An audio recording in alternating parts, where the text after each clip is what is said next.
Alléluia. Yamba loyembo motema. Zwa loyembo ya motema, ibonza na pesi na yokolo. Misama yawe. Zwa loyembo ya motema, ibonza na pesi na yokolo.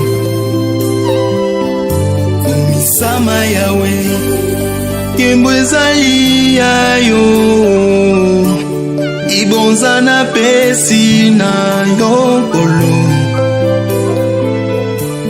Misama yawe.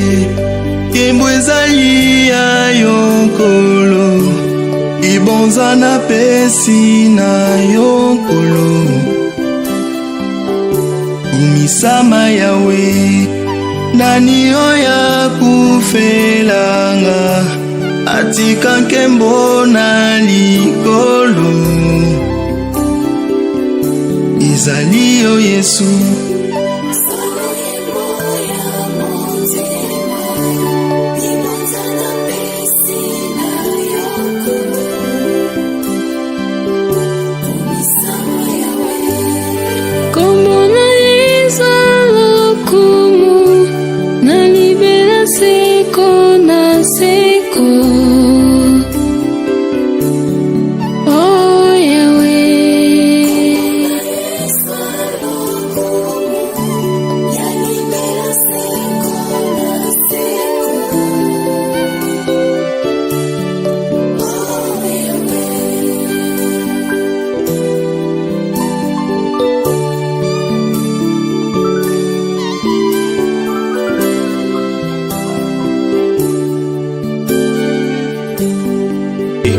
Alléluia. Yamba loyembo motema.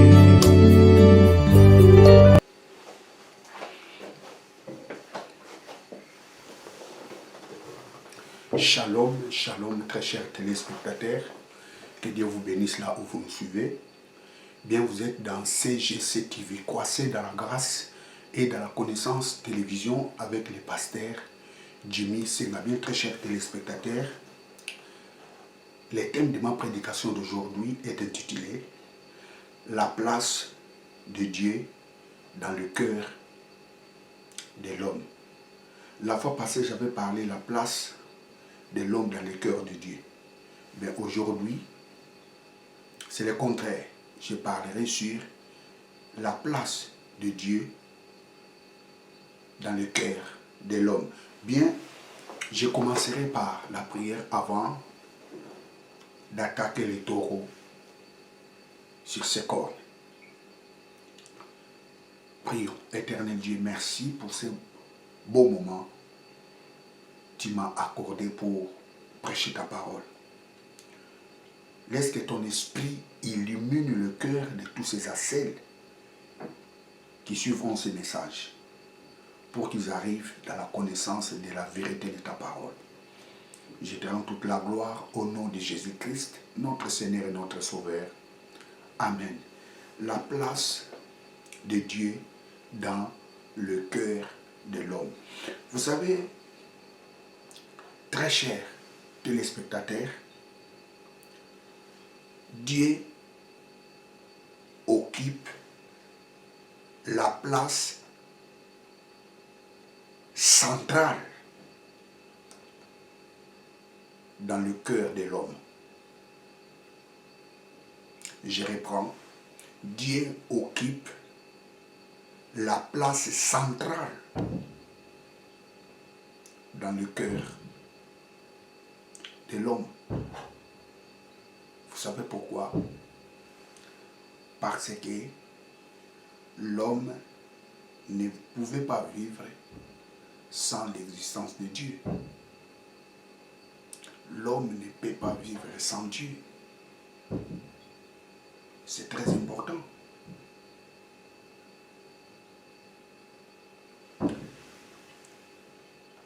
Vous savez, très chers téléspectateurs, l'homme dans le jardin d'Éden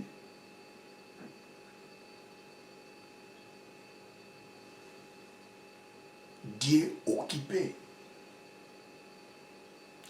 place centrale dans son cœur. Dieu occupait la place centrale dans le cœur de l'homme, dans le jardin d'Éden.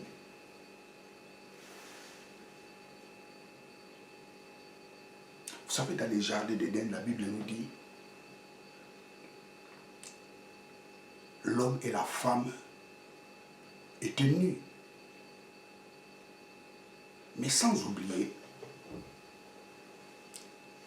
l'effroi existait, la chaleur aussi existait.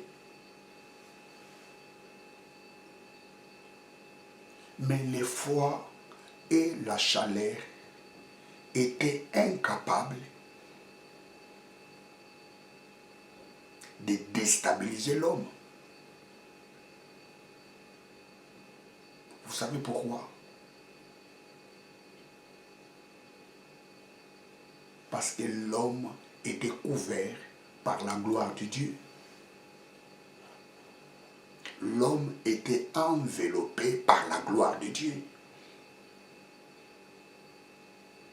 La gloire de Dieu était l'habit de l'homme.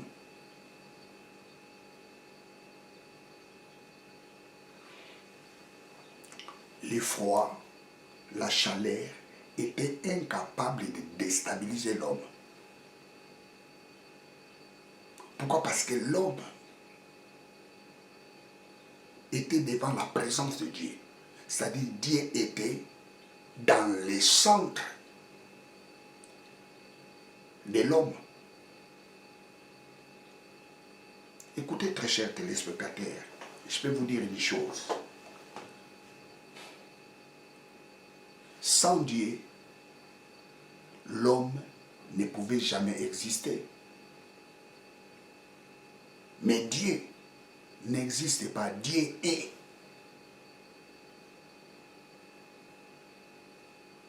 Ou pour une meilleure compréhension, Dieu existait déjà sans l'homme. Donc sans Dieu, l'homme ne peut pas exister. Mais sans l'homme, Dieu existe, Dieu est.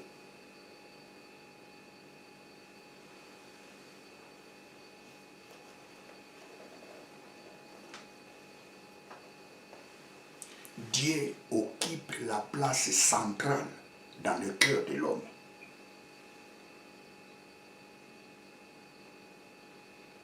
Comme je vous ai dit dans le jardin d'Éden, l'homme était dans la présence de Dieu, c'est-à-dire le centre de l'homme était Dieu. L'homme était sous la couverture de Dieu, jusqu'à tel point l'effroi, la chaleur, les animaux sauvages, la nature étaient incapables de déstabiliser l'homme. Parce que l'homme avait la couverture de Dieu. Et n'oubliez pas, la Bible nous dit dans le livre de Genèse, chapitre 28, verset 29, Dieu dit à l'homme, dominez. Dominez.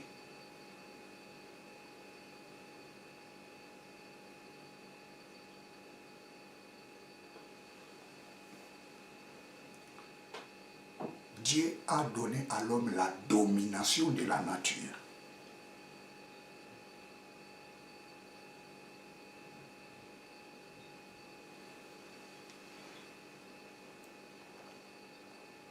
Vous savez, très chers téléspectateurs, Adam et Ève dans le jardin d'Éden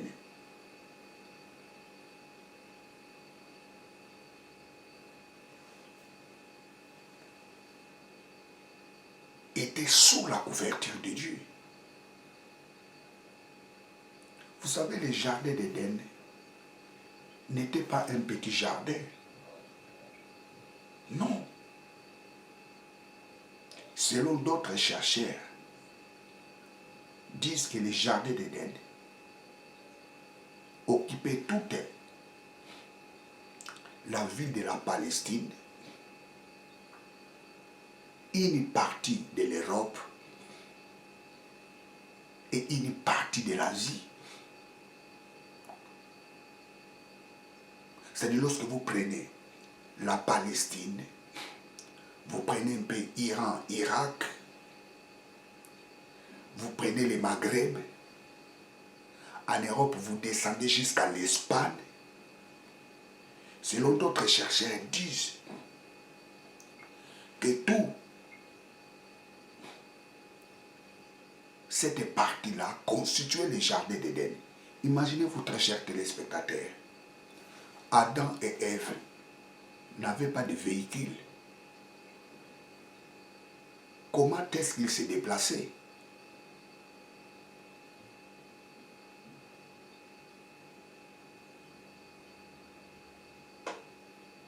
Comment est-ce qu'Adam et Ève se déplaçaient pour contrôler le jardin?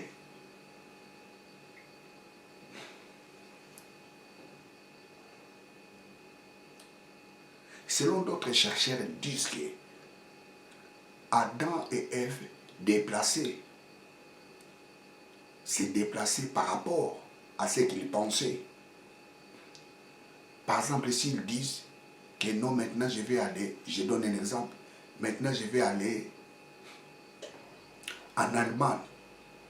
Directement, ils se retrouvent en Allemagne. Et maintenant, je vais aller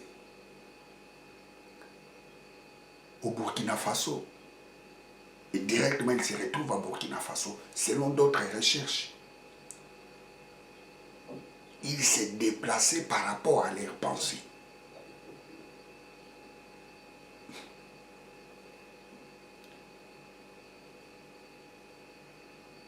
Praise God.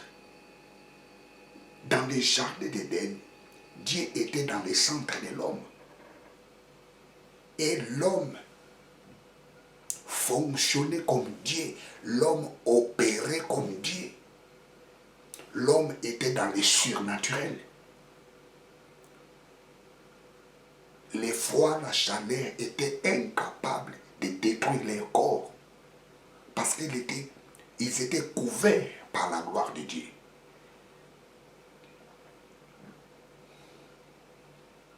Ils étaient sous l'onction du Saint-Esprit.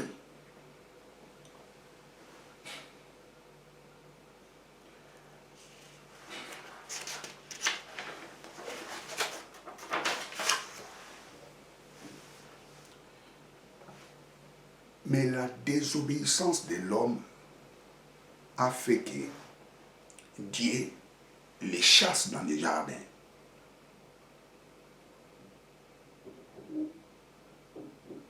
Et cette rupture entre Dieu et l'homme a créé un vide dans le cœur de l'homme. Écoutez, très chers téléspectateurs,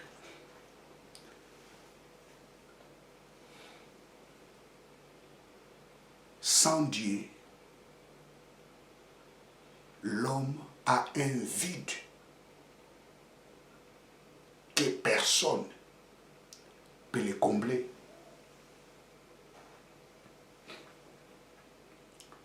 Le vide s'est créé dans le cœur de l'homme. Parce que l'homme s'est éloigné de Dieu. Dans le jardin d'Éden, Dieu était dans le centre.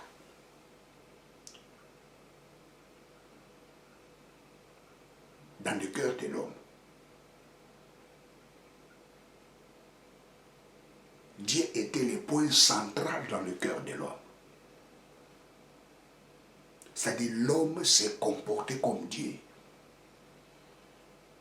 Mais le jour où l'homme s'est séparé avec Dieu, un vide s'est créé dans le cœur de l'homme.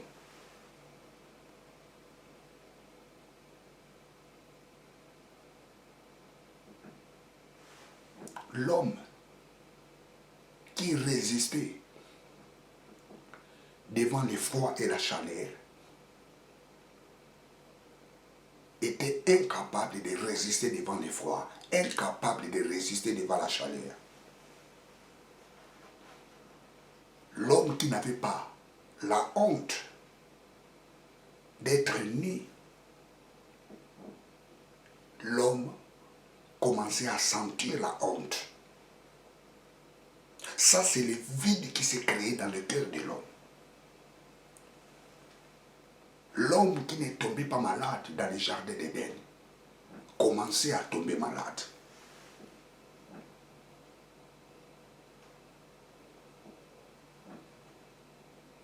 L'homme qui ne vivait pas la guerre dans le jardin d'Éden, l'homme commençait à vivre la guerre des tueries.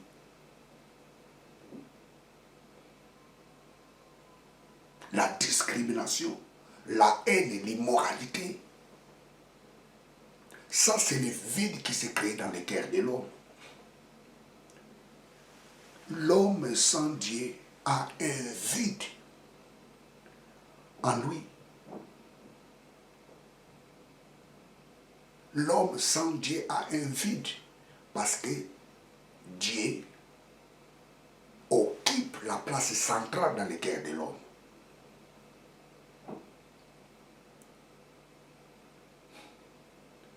Vous savez, le vide qui s'est créé dans le cœur de l'homme, les jours, il s'est séparé avec Dieu. Qu'est-ce qui s'est passé? L'homme commençait à chercher Dieu par ses propres efforts. Dieu chasse donc l'homme du jardin. Et l'homme a vu les conséquences d'être loin de Dieu.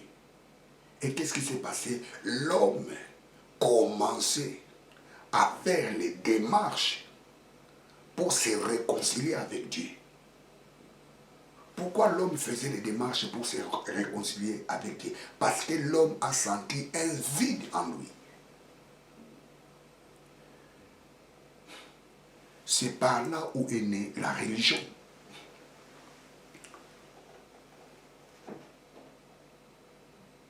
La religion, c'est la recherche de Dieu.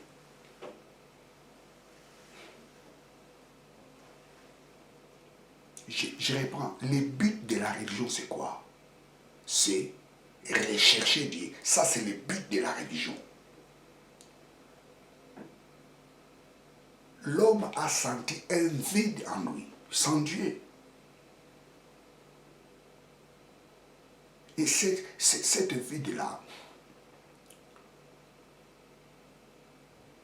personne ne peut le combler. Personne ne peut combler le vide qui est dans le cœur de l'homme. Parce que Dieu occupait la place centrale de l'homme.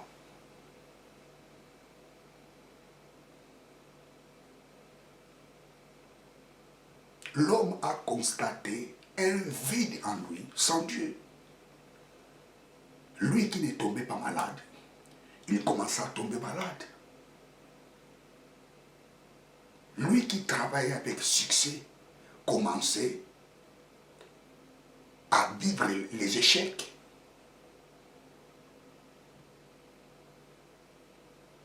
L'homme qui excellait dans les jardins d'Éden, il commençait à vivre la médiocrité. Ça, c'est le vide que l'homme a constaté en lui. Je reprends, très chers téléspectateurs. L'homme sans Dieu a un vide en lui. T'inquiète, très chers téléspectateurs, tous ceux qui disent « Oh non, moi je suis athée, moi je ne crois pas ». Et je vous dis, ces gens ont un vide en eux.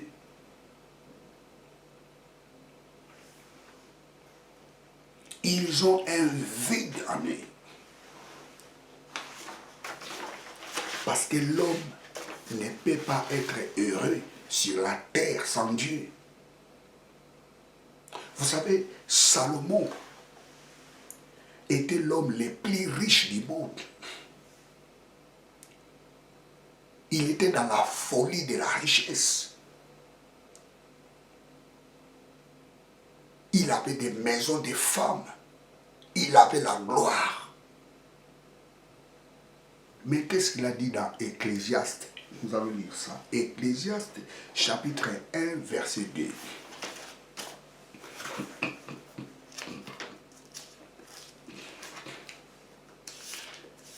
Ecclésiaste. Nous allons lire Ecclésiaste. Ecclésiaste 1, 2. Les paroles du prédicateur, fils de David, roi à Jérusalem. Vanité de vanité, dit le prédicateur, vanité de vanité, tout est vanité. Vanité de vanité, tout est vanité. L'homme le plus riche de l'époque,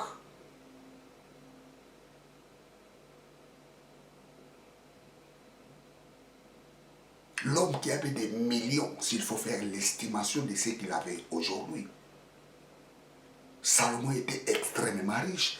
Aujourd'hui, on pouvait dire, bon, je dis, il ressemble à Elon Musk.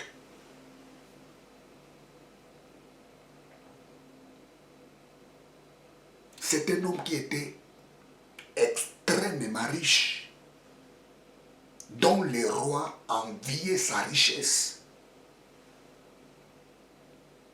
Mais Salomon avait constaté un vide en lui. Qu'est-ce qu'il a dit? Vanité de vanité. Tout est vanité. Le mot vanité, en hébreu, c'est habel, habel, habel, ha.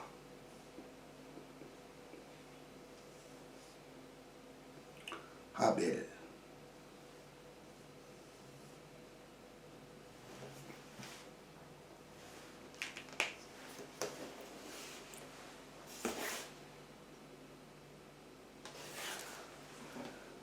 Le mot Habel signifie ce qui n'est rien. Habel signifie sans consistance. Habel signifie pour du vide et du rien. C'est-à-dire Salomon a vu que tout ce qu'il avait n'était pas consistant.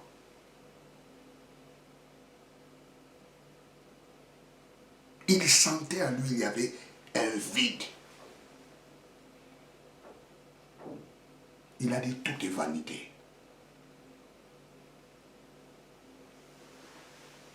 L'homme sans Dieu a un vide en lui. Quel que soit des millions qu'il a, sans Dieu, l'homme a un vide. N'enviez pas ceux qui ont l'argent. Pendant qu'ils n'ont pas Dieu, ce sont des gens les plus malheureux de la terre.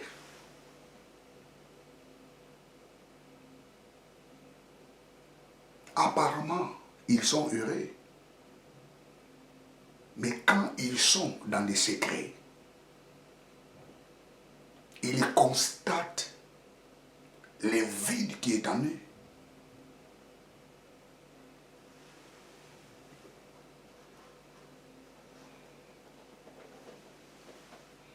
Depuis le jour où l'homme s'est éloigné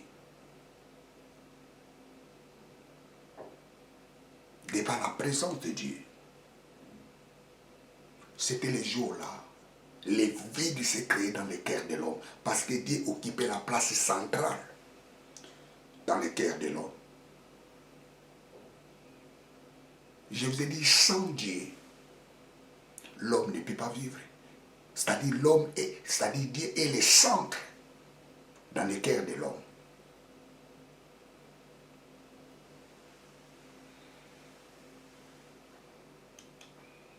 Et ce vide-là, personne ne peut le combler.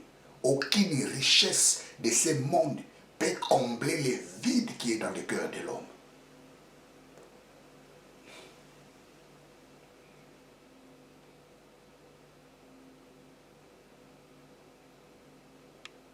Praise God, alléluia.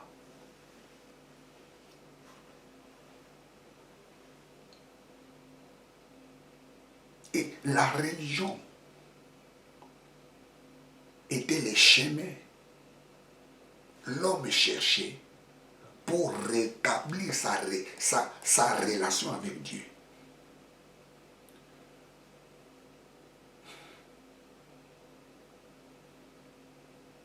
L'homme cherchait encore Dieu. Comment il peut rétablir cette relation? Lisons Actes des Apôtres. Actes des Apôtres, Actes chapitre 17.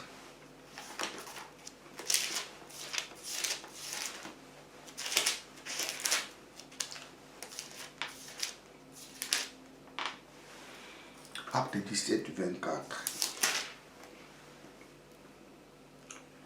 Le Dieu qui a fait le monde et toutes les choses qui y sont, lui qui est le Seigneur du ciel et de la terre, n'habite pas dans les temples faits de mains, et il n'est pas servi par les mains d'hommes, comme ils avaient besoin de quelque chose. Lui qui donne à tous la vie et la respiration de toutes choses.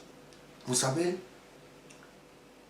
la partie ici dont l'apôtre Paul mentionne ici, il a tiré ces phrases dans les discours d'un philosophe grec qui s'appelle Épiménide. Épiménide, lui, vous savez, les Grecs étaient des idolâtres.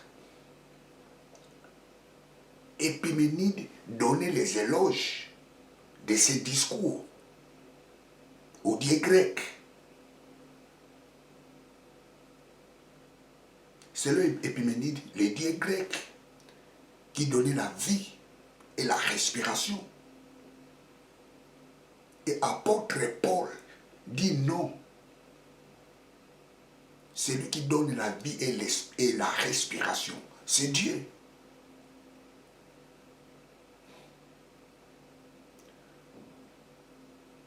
C'est un philosophe grec qui l'a dit. L'apôtre Paul prend ce discours. Il dit non. Ce n'est pas le Dieu grec.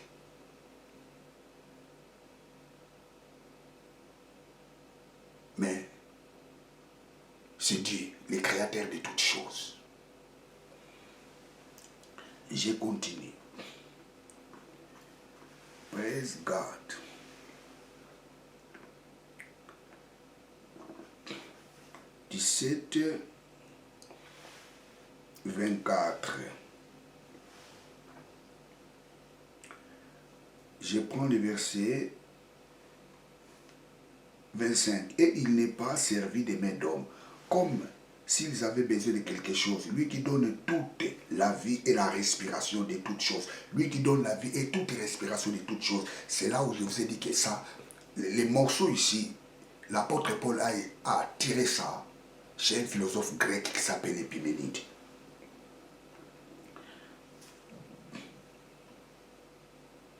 Ok. Et lui qui donne à tous la vie et la respiration et toutes choses, il a fait d'un seul sang toutes les races.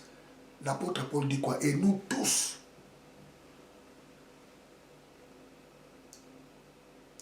nous sommes venus d'une seule race.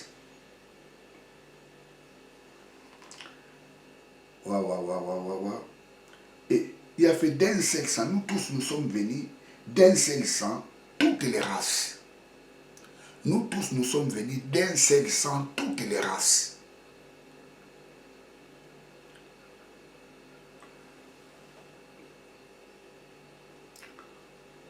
Pour habiter sur toute la face de la terre. Nous tous,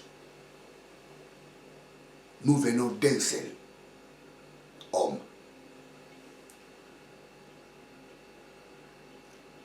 Ayant déterminé les temps, ordonné et les bornes de leur habitation. C'est Dieu qui a déterminé les temps et les bornes de nos habitations. Pour qu'il cherche Dieu, s'il pourrait en quelque sorte les toucher en tâtonnant et les trouver. Ça, c'est la religion. l'apôtre Paul dit, hey, nous tous, nous venons d'un seul homme. Quoique nous sommes dispersés, nous sommes venus d'un seul homme, d'un seul sang, pour toutes les races.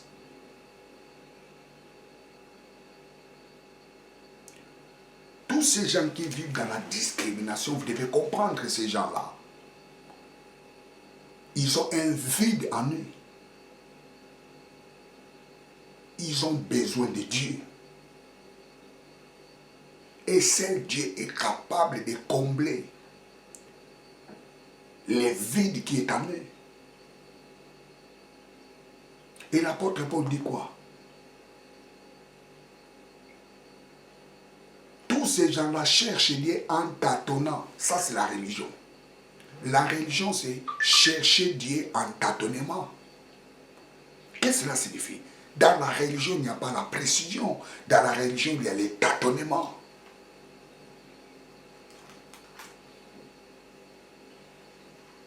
La religion, c'est la recherche de Dieu. C'est l'homme qui cherche Dieu.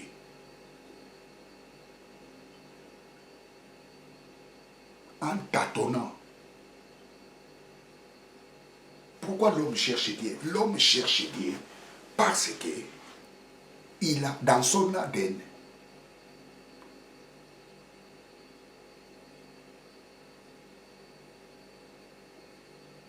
il y a la présence de Dieu. L'homme est vide sans Dieu. Et l'homme constate cette vide, ce vide. Et pour combler ce vide, l'homme est à la recherche de Dieu.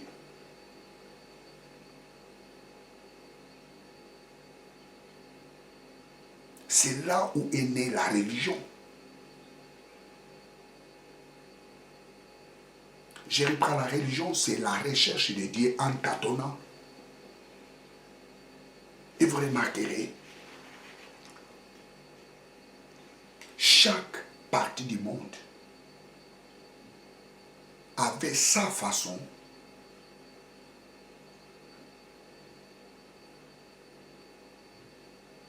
de chercher Dieu.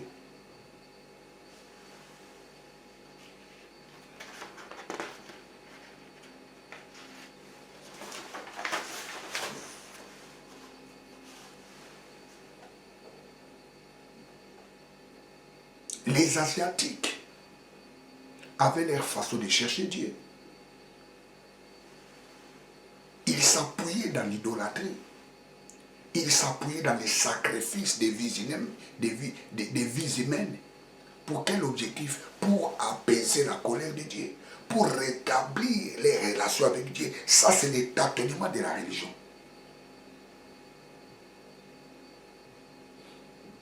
La religion, ce n'est pas la précision. La religion, c'est le tâtonnement. Les gens cherchaient comment est-ce qu'on peut plaire Dieu. Alors sacrifions nos enfants pour plaire Dieu. Sacrifions nos enfants pour que Dieu nous aime.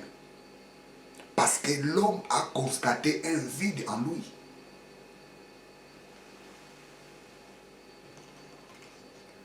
Chez les Européens, ils avaient aussi leur façon de chercher Dieu. Ils s'appuient aussi à l'idolâtrie. Vous savez, les gens pensent que les Européens n'étaient pas les idolâtres. Non, détrompez-vous. Après la chute de l'homme, l'homme était à la recherche de Dieu. C'est ça la religion. Comment rétablir la relation avec Dieu? L'homme voulait rétablir sa relation avec Dieu par ses propres efforts. C'est pour cela qu'il sacrifiait les enfants. Les Asiatiques, les Européens aussi étaient dans l'idolâtrie. Actes chapitre 14 et verset 12. Les Grecs avaient leur Dieu. Zéus, Mercure. Lisons Actes chapitre 14 verset 12.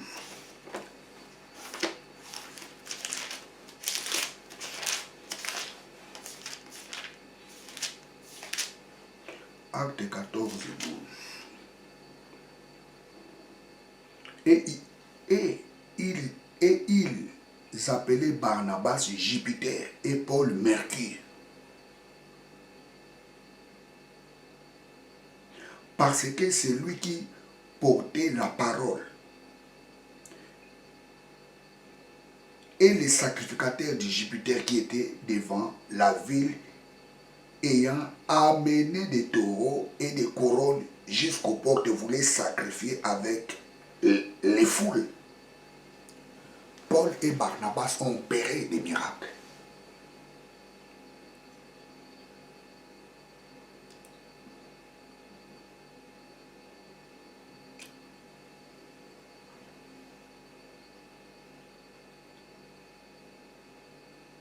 Ici, c'est en Europe.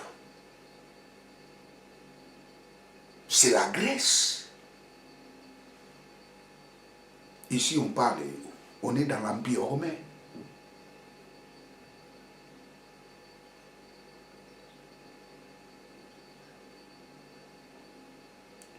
Les miracles dont Paul et Barnabas ont fait ont poussé les Européens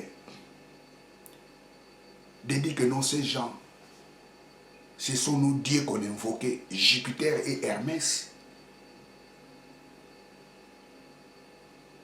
Vous savez, Hermès, Mercure, c'est Hermès. L'apôtre Paul, on l'appelait Hermès parce qu'il avait l'éloquence de parler. Vous savez, même quand les gens parlent de herméneutique, l'herméneutique vient de cet homme-là, Hermès. Il avait l'art de parler. Cet homme était parolier Hermès.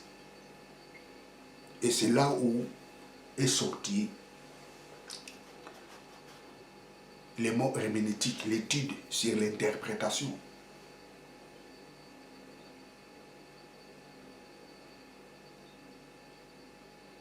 Même les Européens étaient dans l'idolâtrie. Vous savez, plusieurs gens disent que non, ce sont des Européens qui ont inventé le christianisme. C'est faux. Les Européens n'ont pas inventé le christianisme. Ils étaient christianisés comme nous les Africains. Ils étaient christianisés comme les Américains. Ils ont reçu le christianisme. Mais à la base, l'Europe n'était pas chrétienne. Vous savez, un jour, avec un ami, il me disait que non, la civilisation européenne est chrétienne. J'ai dit non, la civilisation européenne n'est pas chrétienne. Non.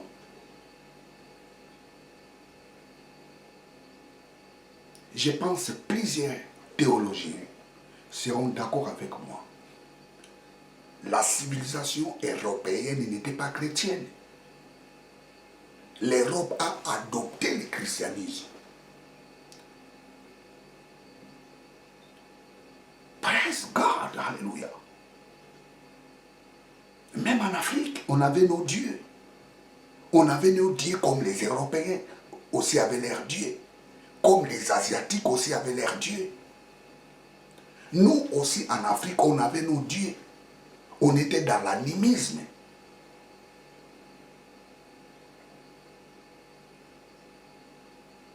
Et on nous a amené le christianisme par les colonisateurs. Et cela ne signifie pas, ce sont eux qui ont inventé le christianisme. Non, ils n'ont pas inventé le christianisme. Ils sont venus coloniser l'Afrique et les prêtres ont profité de cette occasion d'amener l'évangile.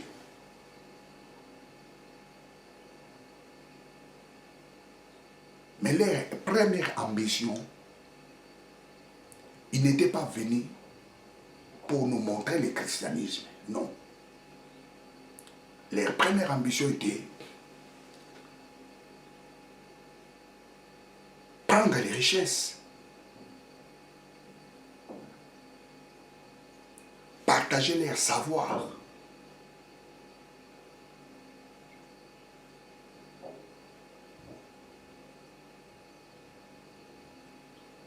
faire les échanges. Et les prêtres ont profité pour propager l'évangile.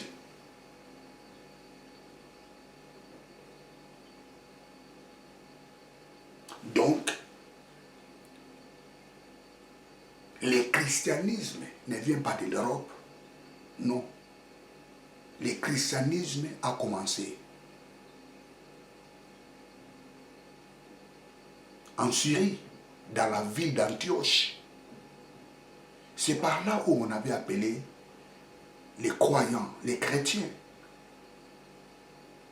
Et ce vent des chrétiens s'est répandu dans le monde. L'Asie, Europe, Afrique, Amérique. Donc nous tous, ou je dirais l'homme sur la terre, sans Dieu, avait constaté un vide en lui. Et pour combler ce vide, l'homme cherchait Dieu par ses propres efforts. C'est ça la religion.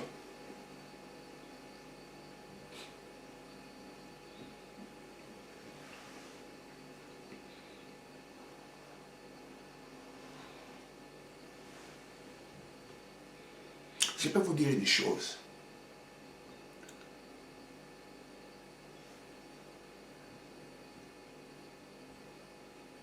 L'homme était incapable de rétablir sa relation avec Dieu par ses propres efforts. Aucune religion est capable de combler le vide qui est dans le cœur de l'homme. Aucune.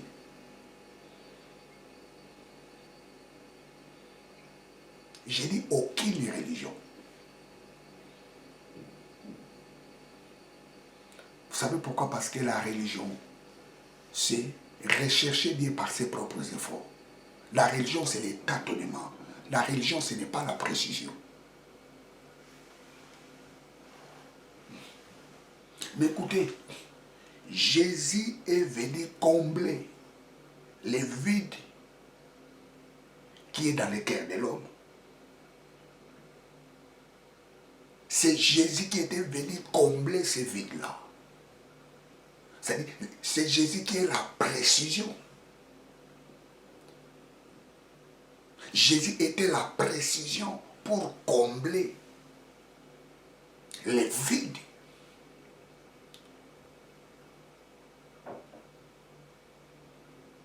Qui étaient dans le cœur de l'homme. Jean chapitre 10, verset 10. Jésus dit quoi? Je suis venu afin que mes brebis aient la vie, qu'ils en aient en abondance. Pourquoi la vie en abondance? Parce que l'homme avait un vide. Il faut que quelqu'un vienne combler ce vide-là. Parce que le vide qui était dans le cœur de l'homme est un vide très profond que personne ne peut le combler. Et Jésus dit, je suis venu afin que mes brebis aient la vie. La vie en abondance. Vous savez le mot abondance en grec c'est périsso. Périsso. Périsso.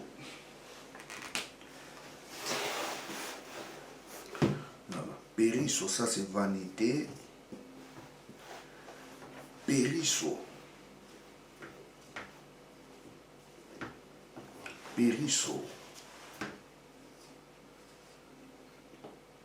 Périsso.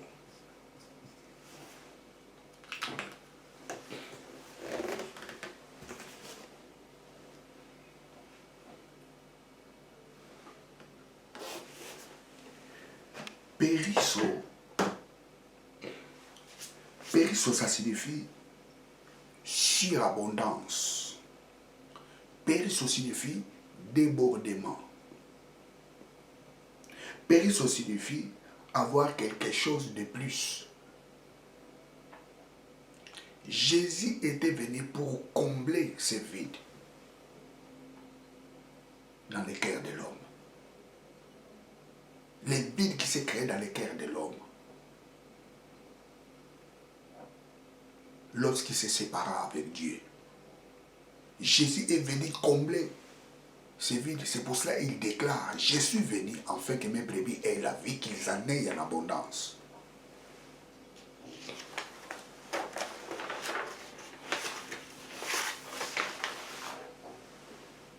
Celui qui croit en Jésus rétablit sa relation avec Dieu. Celui qui croit en Jésus, Dieu revient au centre de sa vie. L'homme est vide sans Dieu.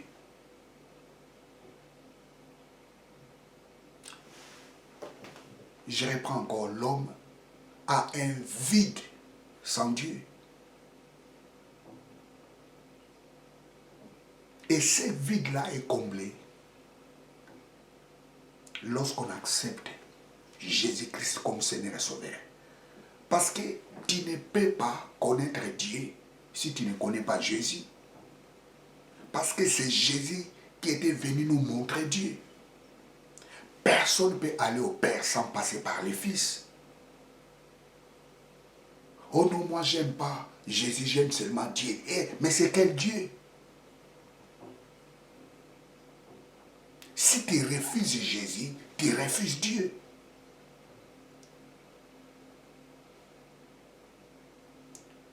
Jésus a dit, je suis le chemin, la vie et la vérité.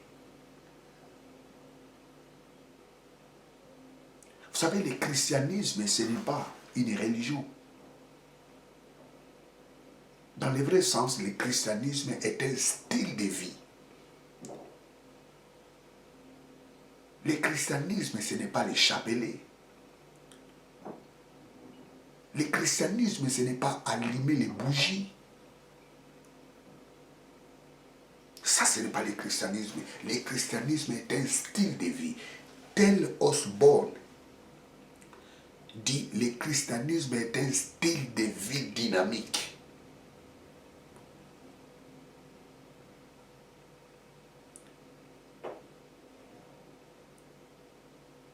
Waouh! Le christianisme, ça se pratique. Le christianisme, ça signifie vivre comme Christ. Vivre comme Christ, c'est vivre dans l'amour. Tu aimeras ton prochain comme toi-même. Qui est ton prochain? Toute personne que tu vois.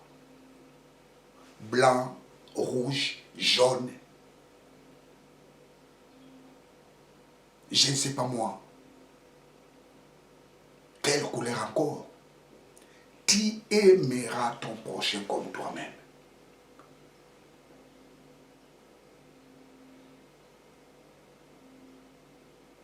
Ça, c'est le christianisme.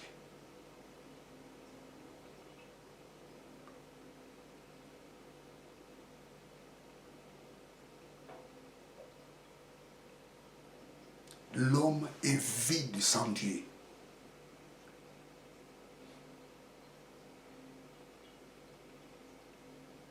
Dieu occupe les centres dans le cœur de l'homme.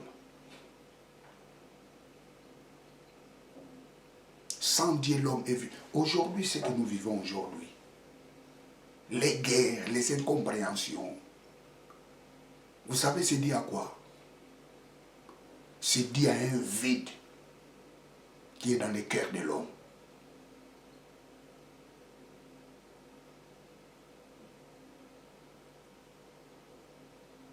C'est le vide qui est dans le cœur de l'homme. Nous avons des troubles partout dans le monde. C'est l'absence de Dieu.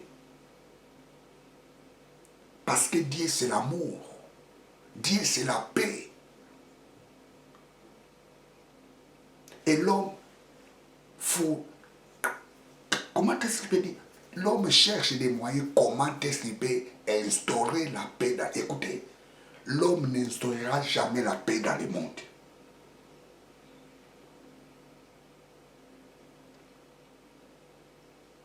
La paix de l'homme, ou je dirais, la paix que l'homme peut installer dans le monde, je dirais, ça sera une paix artificielle.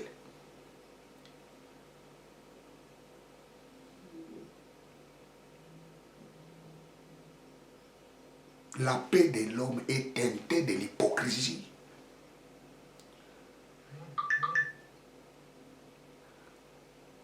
Le cœur de l'homme est vide sans Dieu. C'est pour cela que nous voyons toutes ces choses, toutes ces catastrophes qui se passent dans le monde. L'homme a besoin de Dieu. L'homme a besoin de retrouver son Créateur. Les jours où l'homme retrouvera son Créateur par Jésus, ça sera la paix.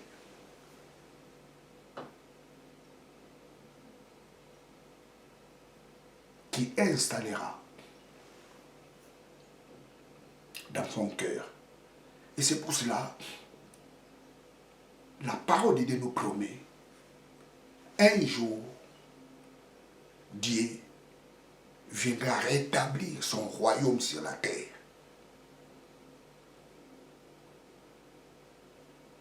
Je vous recommande de suivre mes prédications que j'ai prêchées sur le royaume de Dieu est proche. L'homme a besoin de Dieu parce que l'homme sans Dieu a un vide. Bien, je suis à la fin de ma prédication. Celui qui veut accepter Jésus-Christ comme son Seigneur et son Sauveur peut faire ces prières avec moi. Tu veux accepter Jésus? Fais cette prière avec moi. Parce que Dieu veut combler le vide qui est en toi. Tu as besoin de Dieu. Tu as besoin de retourner vers ton Créateur. Par Jésus-Christ. Tu veux accepter Jésus-Christ comme ton Seigneur et ton Sauveur. Alors fais cette prière avec moi. Éternel Dieu, je confesse dans ma bouche le Seigneur Jésus-Christ. Je crois dans mon cœur que tu l'as ressuscité d'entre les morts. Et moi, je suis sauvé. Papa, merci parce que je suis sauvé. Parce que je confesse Jésus-Christ dans mon cœur. Il est mon Seigneur, il est mon Sauveur. Éternel Dieu, merci. Parce que tu es maintenant mon Père. Papa, merci. Parce que je suis maintenant ton fils. Papa, merci. Parce que j'ai reçu la vie éternelle en moi. Papa, merci. Parce que je suis sauvé. Papa, merci. Parce que tu as comblé les vides qui étaient en moi. Qui étaient ton absence. Papa, merci. Parce que tu m'as accepté. Papa, merci. Je suis né de nouveau. Au nom de Jésus-Christ. Amen. La prière que tu viens de faire vient de changer le cours de ta vie. Maintenant, tu n'as plus un vide en toi. Dieu a comblé le vide qui était en toi parce qu'il est maintenant au centre de ta vie. Maintenant, ce que tu dois faire, il faut chercher une église pour que tu sois baptisé. Cherche une église et quand tu arriveras dans cette église-là, tu diras au pasteur, pasteur, je vais être baptisé.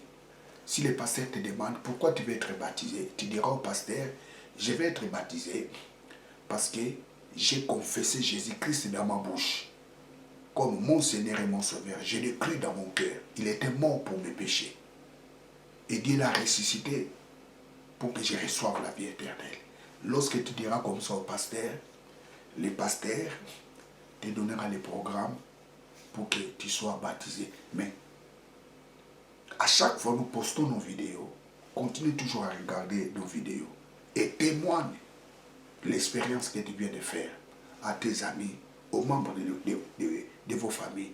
Dites-leur, Dieu est au centre de ma vie, par Jésus-Christ. Bien, très chers téléspectateurs, vous étiez avec le pasteur Jimmy Senga. Que Dieu vous bénisse.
Dieu tant aimé le monde qu'il a donné son Fils unique, afin quiconque croit en lui ne périsse point, mais qu'il ait la vie éternelle.